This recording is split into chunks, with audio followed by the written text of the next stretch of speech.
ஆன்மீக அன்பர்களே வணக்கம். குறைகள் தீர்க்கும் குலதெய்வ வழிபாடு இது பங்காளிகள் கும்பிடும் சாமி என்றும் அழைக்கப்படுகிறது. குலதெய்வத்தின் எல்லைக்குள் நாம் ஆன்மாவாக செல்ல வேண்டும்.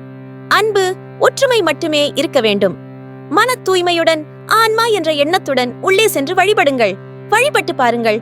அதன் தனித்தன்மை உங்களுக்கு புரியும். குலதெய்வம் என்பது நமது முன்னோர்களில் தெய்வமாக மாறிவிட்ட புண்ணிய ஆத்மாக்கள் ஆகும். அந்த புனித ஆத்மாக்கள் தங்களின் குலத்தினை சார்ந்தவர்களை கண்ணும் கருத்துமாக பேணிக் காக்கும் வல்லமை படைத்தவை. குலதெய்வத்தின் எல்லைக்குள் ஆணவம், கோபம், அகங்காரம், பணம், பதவி, படிப்பு, பங்காளி சண்டை, குடும்பச் சண்டை இவைகளுக்கு அங்கு வேலையில்லை. எல்லைக்குள் சென்று காலணியை கழற்றும் இடத்திலேயே இவை அனைத்தையும் விட்டுவிட வேண்டும். உங்கள் தனிப்பட்ட கருத்து, விருப்பு வெறுப்புகளை காட்டும் இடமும் அல்ல. அப்படி காட்டியவர்கள் நமது விருப்பு வெறுப்புகளை காட்டி சண்டை போடுகின்ற பொழுது நமது தந்தையான குலதெய்வம் கண் கலங்கி விடுவார். அவர் கண்ணை கலங்க வைக்காதீர்கள். அவர் கண் முன் மன திருப்தியுடன் நல்லதை மட்டுமே செய்வோம. அவர் கோட்டையை விட்டு வெளியே வந்த பின் நீங்கள் எப்படி வேண்டுமானாலும் இருங்கள்.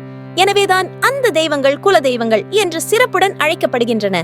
குல தெய்வங்களும் கர்ம வினைகளை நீக்க வல்லவை. யாருக்கு கர்ம வினைகள் மிக அதிகமாக இருக்கிறதோ அவருக்கு குலதெய்வமே தெரியாமல் போவதும் உண்டு. அறியாமை என்னும் இருளில் இருக்கிறோம். மற்றும் அடுத்து ஒரு பதிவில் பார்ப்போம். நன்றி, வணக்கம்.